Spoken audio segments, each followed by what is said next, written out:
You know that feeling, right? That little mix of excitement, but also maybe a tiny bit of anxiety when you're about to host someone new in your home. Oh, yeah, definitely.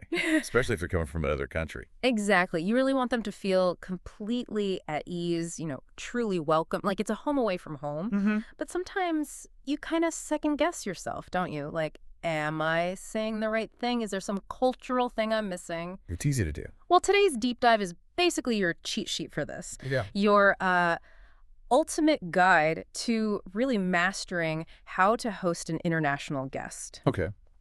Our mission really is to cut through all that guesswork. We're going to pull out the specific phrases, the etiquette points, and those cultural bits that help you be not just a host, but a really thoughtful, warm, and uh, culturally savvy one. And it's interesting, isn't it? Because it's not just about like learning polite sentences.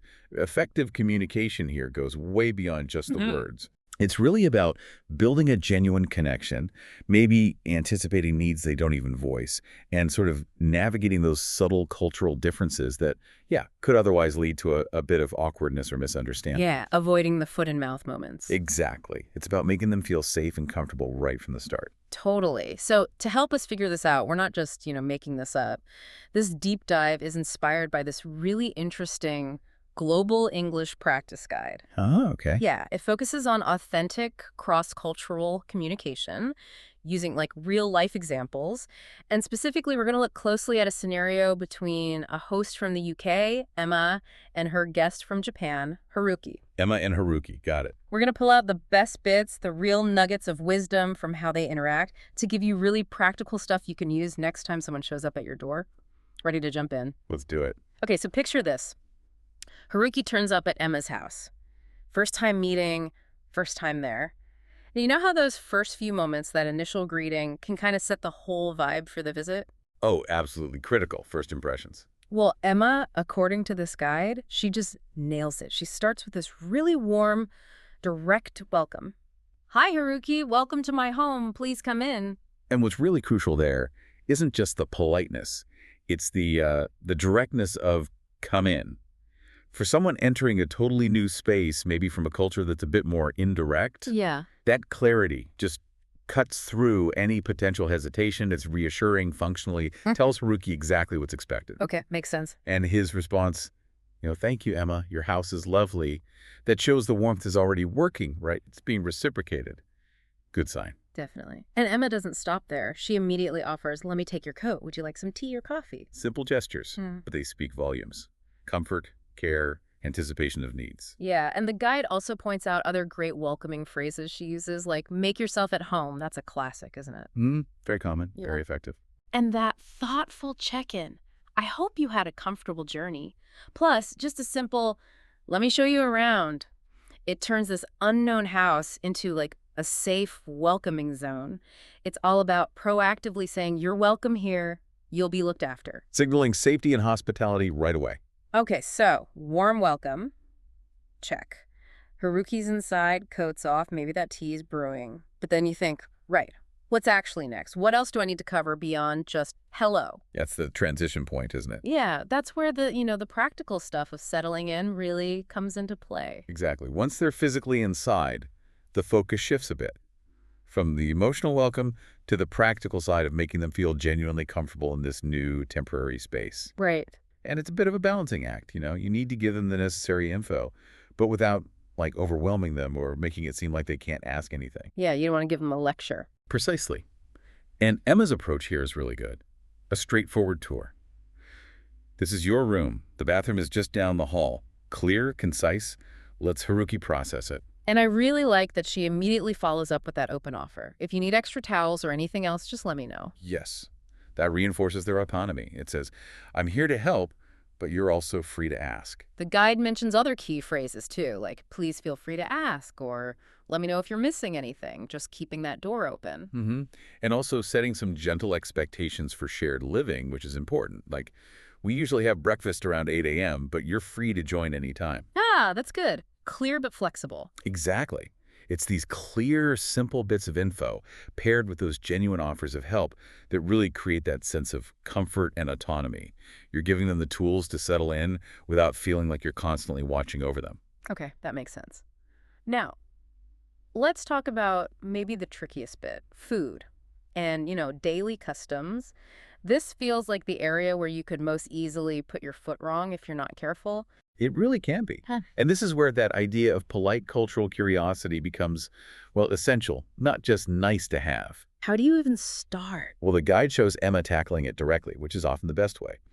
She asks, plain and simple, do you have any dietary restrictions or food preferences? Straight to the point. No guessing games. Exactly. And Haruki gives a clear answer. I don't eat beef, but everything else is okay. Perfect. Then Emma's reply. No problem at all. I'll make sure to prepare something you'll enjoy. Okay, simple, direct, reassuring. That dialogue is just crucial. It signals immediately your comfort and needs matter here. No assumptions being made. And what I found really insightful from the guide was how Emma anticipates even those subtle cultural things around dining. She actually says, we usually eat with forks and knives, but let me know if you prefer chopsticks. Now that is thoughtful hosting. That's next level. Right. It acknowledges a potential difference before it even comes up. Shows real awareness. And then there's this other great example. The guide brings up something I might not have thought about immediately. The shoe thing. Ah, yes. Shoes on or off. A classic cultural difference. Haruki actually asks her, do you always remove your shoes inside the house? And Emma gives this informed answer, contrasting it with Japanese custom. She says something like, not always, but some families do. In Japan, you always remove shoes, right? And Haruki confirms, yes, it's very common in Japanese homes. See, that's not just answering a question. What else is it doing? It's opening a door to a genuine cultural exchange. Emma is showing interest and a bit of knowledge, and Haruki is comfortable sharing. It builds rapport. So it's more than just logistics. Definitely. Using phrases like, in my culture, we usually, or is it okay if I ask about, or even just, oh, that's interesting, it's a bit different here. That fosters real respect. It turns a potentially awkward difference into a learning moment. Precisely.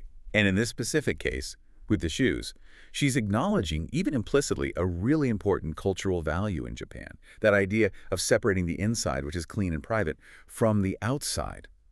Recognizing that, even subtly, shows you value their perspective. It's not just tolerating difference, it's appreciating it.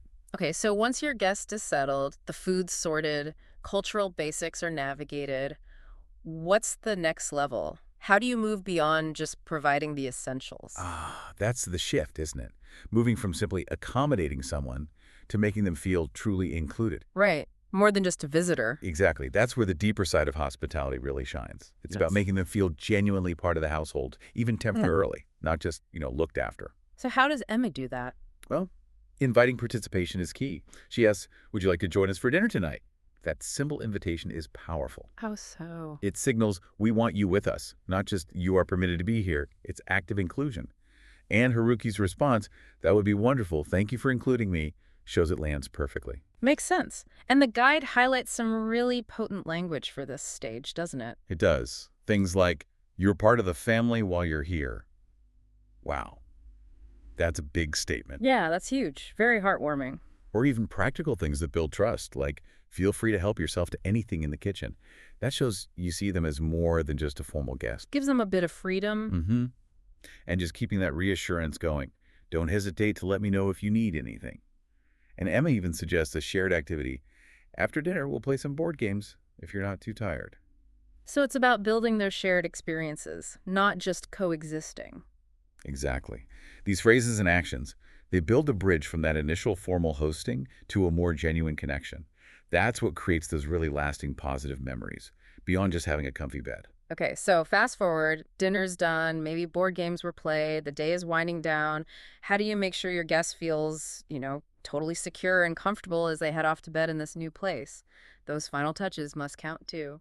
They really do. It's about reinforcing that safe, welcoming environment you've worked to create all day. Those final assurances matter. So what does Emma do? She handles it beautifully, according to the guide. Simple goodnight wishes coupled with that continued accessibility. I hope you sleep well. If you need anything, my room is just down the hall. Ah, that's smart.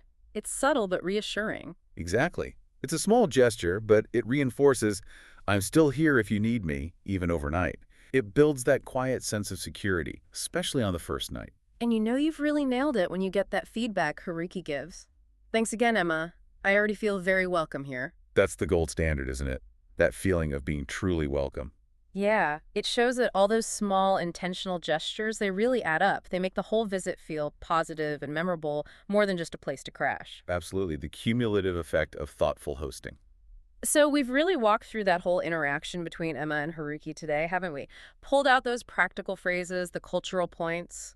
Yeah, it's been a good deep dive into the specifics. And what it really shows, I think, is that being a great host isn't just about, having a nice spare room or being naturally outgoing. No, definitely not. It's very much a learnable skill, Yeah. something you can get better at with thoughtful language, genuine curiosity, and just being willing to see things from another perspective, another culture's viewpoint. Will said. It's about intentionality. So, wrapping this up, here's something maybe to think about, a final thought for you, the listener. Okay. Beyond just the specifics of hosting someone in your actual house, how can these principles we've talked about, that intentional welcome, the asking thoughtful questions, really making an effort to make someone feel at home, how can that change how you interact in any kind of new or unfamiliar situation? That's a great question, taking it broader. Yeah, think about it. A new job, maybe moving to a new town, or even just meeting someone completely new. What does it truly mean in those contexts to make someone feel at home, not just physically in your space, but like comfortable in your presence? hmm Making people feel at home in your presence. That's definitely something worth mulling over.